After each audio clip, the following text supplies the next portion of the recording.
श्री स्वामी समर्थ प्रेक्षकांनो, तू अनोळखी तरीही सोबती या मालिकेमध्ये असला भारी जबरदस्त असा ट्विस्ट येताना आता आपल्याला पाहायला मिळणार आहे. बरं का, इकडे समीर अर्पिताची वटपौर्णिमा खूप छान पद्धतीने आता झालेली असते. दोघांनीही प्रेमाने एकत्र मस्त वटपौर्णिमेची पूजा केलेली असते. पण आता वेळ आलेली असते की समर्पिता किचन पुन्हा एकदा चालू करण्याची. तेव्हा आता इकडे या सलीलकडे आपल्या समीरने जबाबदारी दिलेली असते की जो फूड लायसन आहे त्याची जबाबदारी तू घे आणि पुन्हा तो रिन्यू होतो का ते पहा. पण इकडे आता सलीलने काहीही हालचाल केलेली नसते आणि बरं का, तो आता घरी येतो तेव्हा समीर त्याला विचारतो की फूड लायसनचं काय झालं. तर इकडे आता सलील समीरला सांगतो की हो, आपला फूड लायसन कॅन्सल झाला आहे. झालेला सगळा प्रकार त्यांनी लक्षात घेता आपल्याला आपला फूड लायसन इकडे नाकारलेला आहे. पण त्याच वेळी नेमकी निक्की तिथे येते आणि बोलते की हा घ्या आपला फूड लायसन. आता हा हातामध्ये आलेला फूड लायसन आणि सलीलचं बोलणं दोन्हीही वेगवेगळं आढळल्यामुळे इकडे समीर सलीलला जाब विचारतो आणि पुढे नक्की काय होतं, आपला समीर सलीलच्या कशी जोरदार कानाखाली लगावून देते, हे सगळं जर तुम्हाला पाहायचं असेल तर तुम्ही आपला हा व्हिडिओ अगदी शेवटपर्यंत पहा, म्हणजे तुमच्या सगळं काही इकडे लक्षात येऊन जाईल. मालिकेमध्ये आता इकडे आपल्या अर्पिता आणि समीर छानपैकी एकमेकांना खिचडी भरवत असतात, पण अर्पिताचं मन मात्र दुसरीकडेच लागून राहिलेलं असतं. आता इकडे समीर अर्पिताला प्रश्न विचारतो की नक्की काय झालं. तर इकडे अर्पिता बोलते की समीर, मला खरंच वटपौर्णिमेची पूजा करायची आहे. कसल्याही परिस्थितीत मला ही पूजा करायची आहे. प्लीज तुम्ही मला तिथं घेऊन जा. पण समीर बोलता, हो, डॉक्टरांनी तर सांगितलं आहे ना की तुम्हाला पूजा करता येणार नाही. मग तुम्ही असं का बोलता? पण इकडे आता अर्पिताचा हट्ट, अर्पिताची तळमळ ही समीरच्या लक्षात आलेली असते आणि अखेरीस समीर आता अर्पिताला वटपौर्णिमेची पूजा करण्यासाठी घेऊन जायला तयार होतो आणि बोलतो की उरका तुम्ही. दुसरीकडे मात्र तिकडे वडाच्या झाडाच्या पाशी इकडे नीलांबरीची आणि अर्पिताच्या आईची इतकी जोरदार भांडणं चालू असतात की त्याला काहीही लिमिट उरलेलं नसतं. अर्पिताची आई इकडे समीरला फक्त नावं ठेवत असते आणि आता इकडे या नीलांबरीची लायकी काढत असते की तुम्ही कशी भिकारडी माणसं आहात, तुमच्याकडे काही नाही, असं खूप काही बोलत असते. तर इकडे आता नीलांबरी आणि रेणुका ही समीरची बाजू घेत इकडे अर्पिताच्या आईला ऐकवत असतात की तुमचीच मुलगी अवलक्षणी अवदस आहे, त्यामुळे आमच्या घराचं वाटोळं झालं आहे आणि खरं तर तुमच्या मुलीमुळेच माझ्या समीरची नोकरी गेली, त्याला असली पनोती लागली. पनोती कुठली, असं खूप काही अर्पिताला इकडे दूषणं देत आता ही नीलांबरी अर्पिताच्या आईसोबत भांडत असते. या दोघींची भांडणं इतकी वाढलेली असतात की अगदी या दोघी एकमेकींच्या झिंज्या उपटायला सुद्धा तयार झालेले असतात. अगदी एकमेकींच्या अंगावर हात टाकतात आणि तिथे नळावरच्या भांडणासारखे त्या वटपौर्णिमेच्या झाडाखाली भांडू लागलेले असतात. हे पाहून मात्र सगळ्या बायका एकदम अशा घाबरून गेलेल्या असतात. त्यांना आश्चर्य वाटलं असतं की या दोघीही किती ताल सूर सोडून वागत आहे. तितक्यात आता चाळीतली आजी मध्यस्थी करते आणि बोलते की तुम्ही दोघीही आता बाजूला होता की नाही. अगं, तुम्हाला कसल्या मर्यादा आहे का नाही? तुम्ही वागताय काय, बोलताय काय, तुम्ही कोणत्या ठिकाणी आहात, निदान याचं तरी भान ठेवा. अगं, वटपौर्णिमेसारखा पवित्र दिवस आज आहे आणि या पवित्र दिवशी तुम्ही खुशाल इतक्या घाणेरड्या पद्धतीने एकमेकींसोबत भांडत आहात, हे तुम्हाला शोभतं का? आणि हो, तुम्ही जर आता बाजूला झाल्या नाही तर तुमच्या दोघींनाही मी इथे वटपौर्णिमेची पूजा करून देणार नाही, कारण मला आता हे तुमचं भांडण सहन होईना. तेव्हा आता आजी सगळ्या बायकांना बोलते की मी बोलते ते खरं आहे की नाही, यांना वटपौर्णिमेची पूजा अजिबात करून द्यायची नाही. तेव्हा आता इथं जमलेल्या सगळ्या बायका मोठमोठ्याने बोलत असतात की हो, अजिबात यांना वटपौर्णिमेची पूजा करून द्यायची नाही. तुम्ही आत्ताच्या आत्ता इथून घरी निघून जा. आता हे शब्द ऐकल्या बरोबर नीलांबरी आणि अर्पिताची आई थोडीफार प्रमाणात शांत झालेल्या असतात. इकडे निक्कीही आईला बोलत असते की आई, तू शांत हो, नाहीतर खरोखरच या बायका आपल्याला इथून हाकलून देतील आणि तुझी वटपौर्णिमेची पूजा करायची अधुरी राहील. तिकडे रेणुकाही नीलांबरीला समजावत असते की आई, बास कर आता, काय घाणीच्या नादी लागायचं आणि घाण आपल्या अंगावर ओढून घ्यायची. बरं का, आता इकडे आजीने मध्यस्थी केल्यामुळे या दोघींचंही भांडण इकडे मिटलेलं आपल्याला पाहायला मिळणार आहे. पण दोघींच्या मनामध्ये जी काही आग, जो काही द्वेष चालू असतो, तो काही मिटणार नाही. हे आपल्याला कायमच या दोघींच्या वागण्यातून पाहायला मिळणार आहे. या दोघींची इकडे जोरदार भांडणं चालू असतात. तिकडे तेवढाच वेळ आपल्या अर्पिता आणि समीरला त्यांचं उरकण्यासाठी मिळालेला असतो. आता इकडे तोपर्यंत अर्पितासमोर समीर तिकडनं उरकूनच येत असतात. तितक्यात आता सगळ्या बायका बोलतात की चला आपण वटपौर्णिमेची पूजा करूया. आता ह्या गोष्टीवरून सुद्धा इकडे समीरची आई आणि अर्पिताची आई ह्या दोघींमध्ये पुन्हा एकदा तू तू मे मे सुरू झालेलं असतं. आता इकडे अर्पिताची आई बोलत असते की सगळ्यात आधी वटपौर्णिमेची पूजा मीच करणार आहे. तर समीरची आई बोलते की नाही, वटपौर्णिमेची पूजा तर हिच्या आधी मीच करणार आहे. ह्या बाईला कुणी अधिकार दिला सगळ्यात आधी ते वटपौर्णिमा करायची.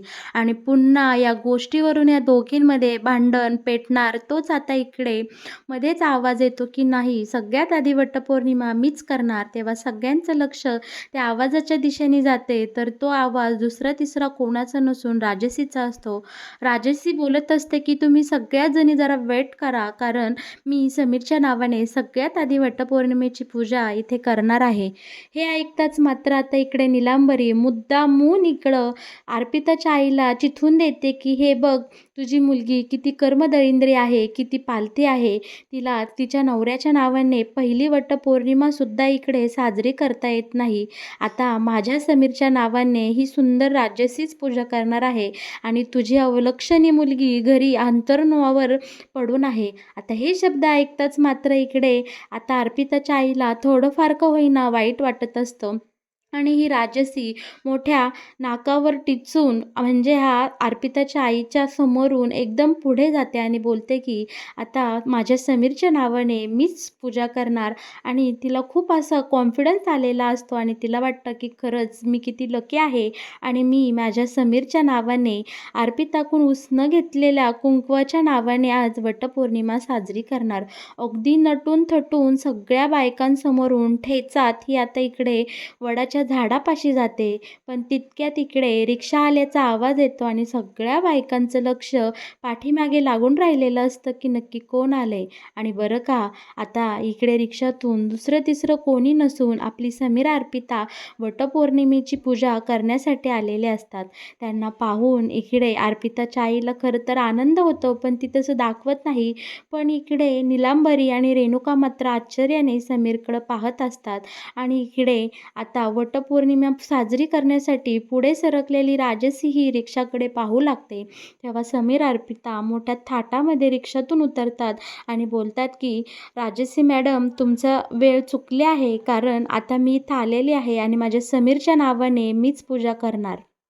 बरं का, आता इकडे अर्पिताला पाहून या राजसीचं मात्र पूर्ण तोंड पडलेलं असतं आणि अर्पिताच्या आईलासुद्धा तिच्याविषयी प्रेम वाटलेलं असतं, कारण ती इतक्या मोठ्या आजारातून उठली आणि अर्पिताची आई तिला साधी पाहायला गेलेली नसते.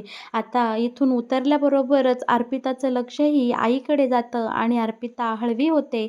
आईकडे प्रेमाने पाहू लागलेली असते, पण ही अर्पिताची आई अगदी हिला ओळख न दिल्यासारखी वागते. आता इकडे लगेच समीरची आई बोलते की तू इथे हिला कशासाठी घेऊन आला आहे? डॉक्टरांनी तर हिला आराम करायला सांगितला होता ना. मग समीर, तू ऐकत का नाही रे? कशाला या अर्पिताला इथे घेऊन आला? तिला त्रास होईल ना. तेव्हा आता इकडे नीलांबरीला उत्तर देत समीर बोलतो की नाही त्रास होणार आई, मी त्यांच्यासोबत आहे, मी पूर्ण त्यांची काळजी घेईल आणि ही वटपौर्णिमा किंवा ही वडाची पूजा व्यवस्थित पद्धतीने त्यांच्याकडनं करून घेईल. आता इकडे सगळ्या बायकांसमोर अर्पिता मोठ्या थाटात आलेली असते आणि अर्पिताला पाहून खरं तर सगळ्यांना खूप आनंद झालेला असतो. आता अर्पिता राजसीला बोलते की तुम्ही कितीही माझ्या नवऱ्याच्या नावाने वडाची पूजा करण्याचा हव्यास केला, पण ती इच्छा तुमची कधीही पूर्ण होणार नाही, कारण मी आता इथं आलेले आहे. देवाच्या मनातच होतं की तुम्ही पूजा करू नये. खरं तर आता तुम्हाला पुन्हा एकदा 7 जन्मानंतर जो 8वा जन्म येईल ना, त्यासाठी वाट पाहावी लागणार. मगच समीर तुम्हाला नवरा म्हणून मिळू शकतो. पण खरं तर 8व्या जन्मीही समीरसारखा नवरा तुम्हाला मिळू नये, इतकी घाणेरडी तुमची लायकी आहे. बरं का, इथे अर्पिताने आता सगळ्या बायकांसमोर या राजसीची पार लायकी काढलेली असते आणि हे पाहून सगळ्यांना खूप आनंद झालेला असतो. मोठ्या थाटामध्ये अर्पिता आता पूजेसाठी वरती पारावर चढते, पण पाठीमागनं राजसी बोलते, "अरे समीर, तू तिला इथवर घेऊन तर आलास, पण तिला तर काही इथं पूजा करता येणारच नाही. 7 फेरे काय, तिला 7 पावलं चालण्याचं सुद्धा अवसर नाही आणि तू तिला इथे पूजा करायला घेऊन आला आहे." पण इकडे आता राजसीच्या बोलण्याकडं दुर्लक्ष करून समर्पिता छानपैकी वडाची पूजा करून घेतात.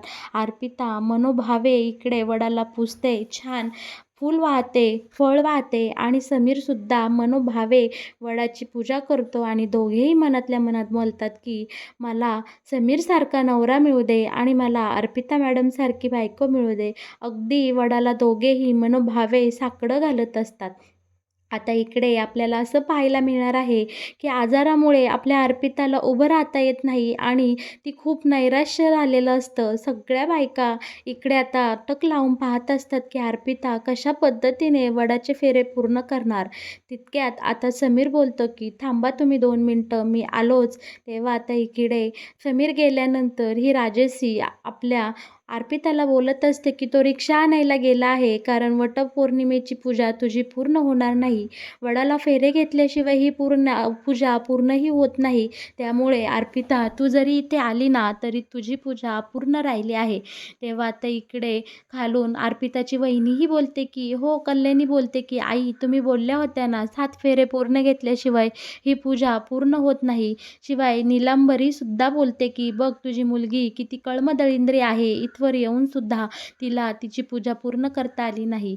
पण आता समीर मोठ्या हिरोसारखी त्याची बाईक घेऊन येतो आणि अर्पिताला बोलतो की बसा तुम्ही पाठीमागे, आपण वडाला फेरे मारू. अर्पिता छानपैकी इकडे वडाला दोरा गुंडाळते आणि समीरच्या गाडीवर येऊन बसते. दोघेही नवरा बायको खूप सुंदर पद्धतीने या वडाचे 7 फेरे पूर्ण करतात.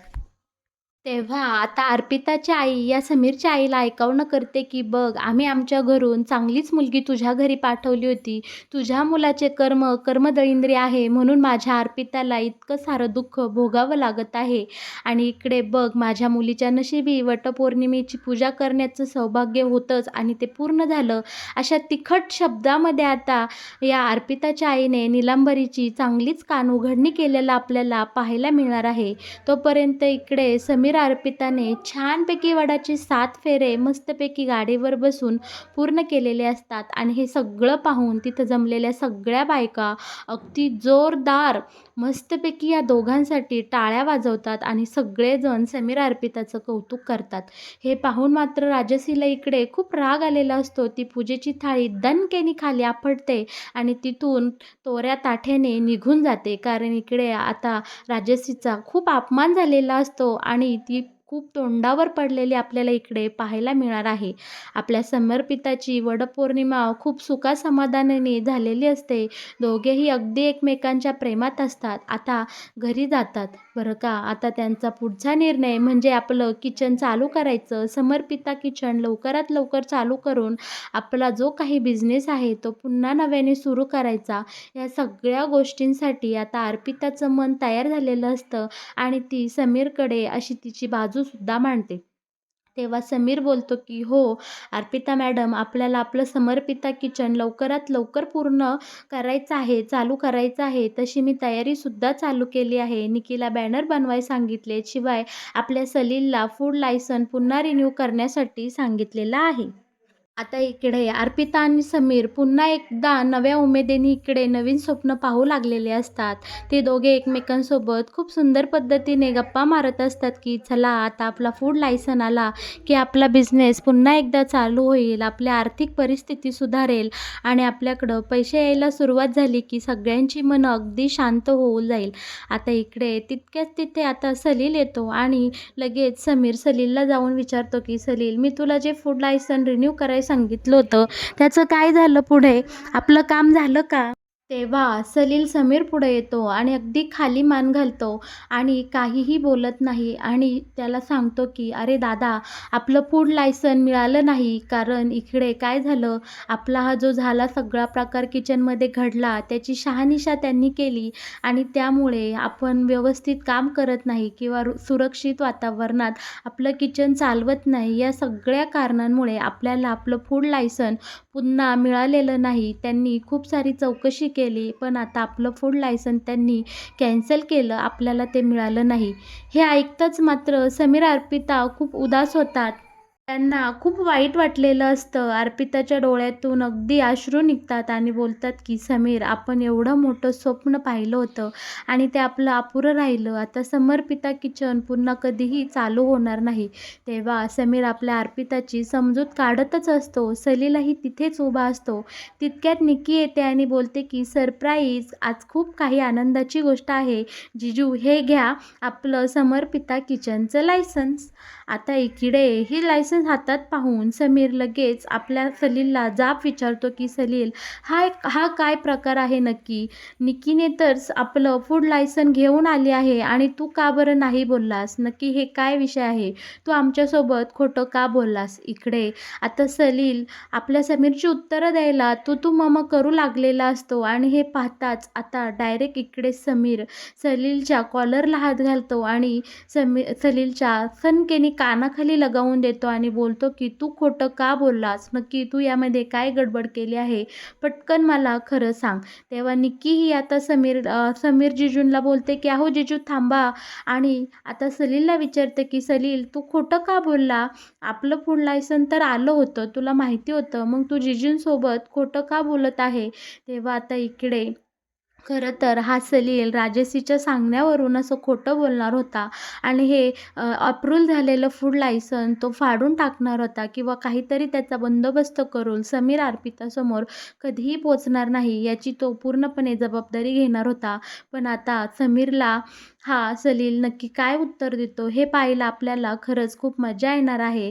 बरं का प्रेक्षकांनो, तुम्हाला जर या प्रश्नांची उत्तरं जाणून घ्यायची असेल किंवा आता हा सलील कशाप्रकारे अर्पिता आणि समीरला खोटी उत्तरं देतो हे जर मालिकेमध्ये पाहायचं असेल तर तुम्ही आपला हा व्हिडिओ कंटिन्यू पाहत जा. शिवाय आपल्या या चॅनलला सबस्क्राईब करा. कारण अनोळखी तरीही सोबती या मालिकेचे असेच नवनवीन अपडेट तुम्हाला फक्त आपल्या चॅनलवरच पाहायला मिळतील. त्यामुळे या मालिकेविषयी जर तुम्हाला खूप आवड असेल किंवा तुमचं मनोरंजन करून घ्यायचं असेल तर तुम्ही आपल्या या चॅनलला नक्कीच सबस्क्राईब करा. व्हिडिओला लाईक करा आणि हो व्हिडिओ शेअर करायला अजिबात विसरू नका. धन्यवाद.